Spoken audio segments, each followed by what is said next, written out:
हाय बावड्या. कसा आहे? दिसू राहिलं गणित. तू मला पाठीमागं उभं राहत, आता इथून पुढे पाठीमागं उभं राहणार आहे. बघ किती सोपं आहे.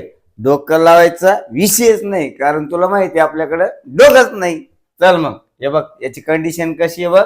असे जर मल्टिप्लाय आले तर एकदम डोकं न लावता कसं आपण सोडू शकतो. फक्त कंडिशन ध्यानात ठेव मात्र.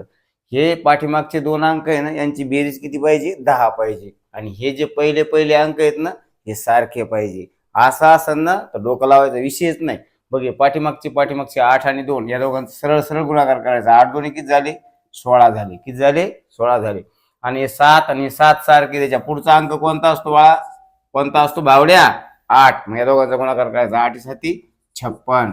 कसा गपकन उत्तर निघलं भावड्या. हुशार आहे का नाही मी? कोणा सांगू नको बरं का. हा चल मग, पाचा पाचा किती झाले? 25.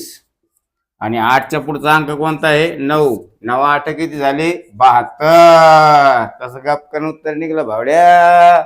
बघ 3 आणि 7 7 किती झाले? 21. 11च्या पुढची संख्या कोणती आहे? 12. 11 आणि 12 यांचा गुणाकार किती होतो? 132. असं गपकन उत्तर निघलं पाहिजे भावड्या. तर याचं आता काय करणार? खपकन उत्तर काढणार आणि खपकन कमेंट मध्ये फेकणार भावड्या. ध्यान करून बरं का. आणि मित्रांना सुद्धा शेअर करायला विसरणार नाही बरं का भावड्या.